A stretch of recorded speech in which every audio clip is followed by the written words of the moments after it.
할렐루야. 웨스트민스터 대의율인 문답 123문입니다. 질문은 제5계명은 무엇인가? 이고요. 답변은 제5계명은 내 부모를 공경하라. 그리하면 너의 하나님 나 여호와가 내게 준 땅에서 내 생명이 길리라 하신 것이다. 입니다. 출애굽기 20장 12절 말씀 있죠. 사람이 태어나서 처음 맺는 관계가 부모와 자녀의 관계입니다. 이 관계가 모든 인간관계의 기초가 되지요. 육아에서 부모의 자녀의 애착 형성이 중요하다라고 말합니다. 어려서 형성된 애착은 어른이 될 때까지 정서, 사회성, 인지, 신뢰감 형성에 지대한 영향을 미치기 때문에 그렇습니다. 안정적으로 애착이 형성이 되면 자신감이 생겨서 대인관계가 원만해지죠. 힘든 일이 생겨도 잘 대처하고 좌절감 같은 부정적인 감정도 잘 소화합니다. 반면 애착관계가 잘 형성되지 않으면 자존감이 낮고 사람에 대한 신뢰도 부족하죠. 이 관계가 불신으로 기억되면 다른 모든 관계를 맺는 기본 정서가 불신이 되죠. 이 관계가 폭력으로 기억되면 다른 모든 관계도 폭력을 기반으로 해서 형성하게 됩니다. 이 관계를 우리가 어떻게 할 수 없지요. 막 태어난 우리는 너무 어리고 주도권이 없기 때문에 그렇습니다. 지금 우리가 사람들 다 사기꾼을 보지 않고 그들을 만날 때 공포감을 느끼지 않는 것을 보면 부모님들이 우리를 사랑으로 양육했다라고 하는 증거지요. 지금 나는 저절로 되는 것이 아닙니다. 아이를 낳아놓는다고 해서 저절로 크는 것이 아니지요. 자기 생애에서 가장 건강한 남녀 둘이 힘을 합해서요. 아침부터 저녁까지 24시간 아이 하나를 돌보는데도요. 지칩니다. 그런 사랑의 수고를 10년, 20년, 심지어 30년까지 하지요. 그 은혜에 감사해야 됩니다. 이제는 성인이 되었고 혼자 살 수 있으니까 부모와의 관계가 중요하지 않다라고 생각할 수 있습니다. 그러나 여전히 우린 다른 곳에서 얻을 수 없는 위안과 힘을 부모님께 받습니다. 심지어 90이 되고 100세가 되어도 우리가 돌봐주기만 해야 하는 부모님도 마찬가지죠. 그 부모님이 돌아가신 후에 헛헛함을 토로하는 분이 많습니다. 부모님의 자리가 크기 때문에 그런 것이지요. 돌아가신 후에도 힘들고 어려울 때 부모님 산소에 찾아가서 위로와 힘을 받는 것도 그 때문에 그런 것입니다. 부모님이 안 계셔도 여전히 그 관계는 우리의 삶의 근간이 되는 것입니다. 부모님과의 관계를 한 번도 생각하지 않았다면 다시 생각하고 정립해야 됩니다. 두 번째로 우리가 중요하게 생각할 단어는 공경이죠. 부모와의 관계를 형성하는 데 중요한 단어가 공경입니다. 공경이라고 하는 말은 중요하게 여기라라고 하는 단어입니다. 이 단어는 구약 성경에 자주 쓰이는 말입니다. 116번이나 쓰이게 되는데 다양하게 쓰입니다. 아브라함의 은금이 풍부하다라고 할 때 부를 이 단어로 표현합니다. 소돔과 고모라의 죄악이 중하다라고 할 때 중하다라고 하는 말을 이 단어로 씁니다. 애굽 사람이 이스라엘의 고역을 무겁게 했다라고 할 때 무거운 것을 이 단어로 쓰죠. 바로의 마음을 완강하게 했다라고 할 때 이 완강도 이 단어로 표현합니다. 출애굽으로 애굽 사람들이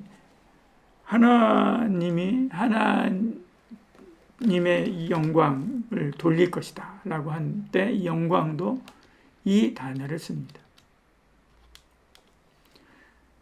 발락이 발람을 섭외할 때요. 내가 너를 높여서 존귀하게 할 테인데 라고 할 때 이 높여 존귀케 한다 라고 하는 단어를 이 단어를 가지고 쓰죠. 이 외에도 여기저기 많이 나옵니다. 히브리어 사전에는 그 의미를 무겁다, 괴롭다, 들다, 부유하다, 명예롭다, 영광스럽다, 짐스럽다 이렇게 그 의미를 풀이해 놓았습니다. 이 말은 내 인생에서 부모를 가장 중요한 위치에 두라라고 하는 말인 거죠. 여러분의 삶에서 부모님은 어느 위치에 있습니까?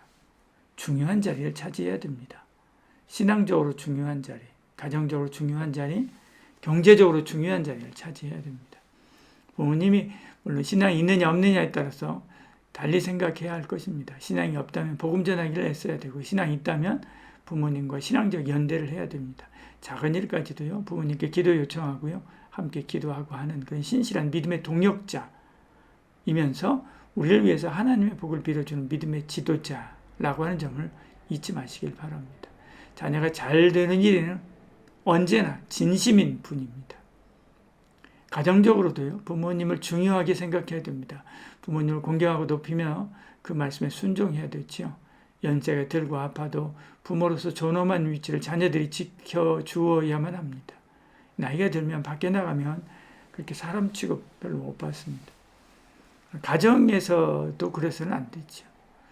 세상에서 푸대접 받는데 가정에서 자녀들이 부모님을 부모님으로 존중하지 않으면 누가 존중할 수 있겠습니까? 경제적으로도 중요한 자리를 차지해야 됩니다. 부모님은 평생 우리를 위해서 일하고 필요한 것을 공급했습니다. 우리도 평생 부모의 삶을 책임져야 하는 것이죠. 정서적으로 중요한 자리를 찾아야 됩니다. 부모님을 기뻐하시길 바랍니다. 부모님이 나를 사랑하는 것, 나를 믿어주는 것, 나를 자랑하는 것을 당연한 것으로 여기지 말고요, 감사함으로 받아야 됩니다.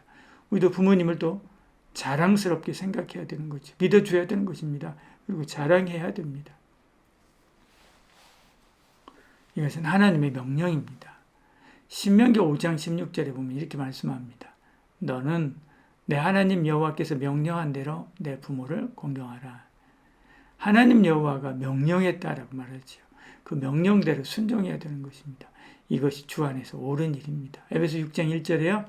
주 안에서 너희 부모에게 순종하라. 이것이 옳으니라 말씀하지요. 바울은요, 말세에 고통할 때가 이르게 되는데 그때 사람들이 자기를 사랑하고 돈을 사랑하고 자랑하고 교만하고 비방한다 라고 말합니다. 딱 지금 있죠. 그 다음에 부모를 거역하고 감사하지 않고 거룩하지 않다라고 디모데후서 3장 2절에 이렇게 말씀합니다. 우리는 하나님 말씀을 따라서 공경하고 사랑하고 섬겨야 되지요. 믿음의 선배들을 보십시오. 다 효자였습니다. 아버지 아브라함이요, 자기를 죽여서 하나님께 제물을 드린다고 하는데 이삭이 순종하지요. 얼마나 두렵겠습니까? 100세에 나왔습니다.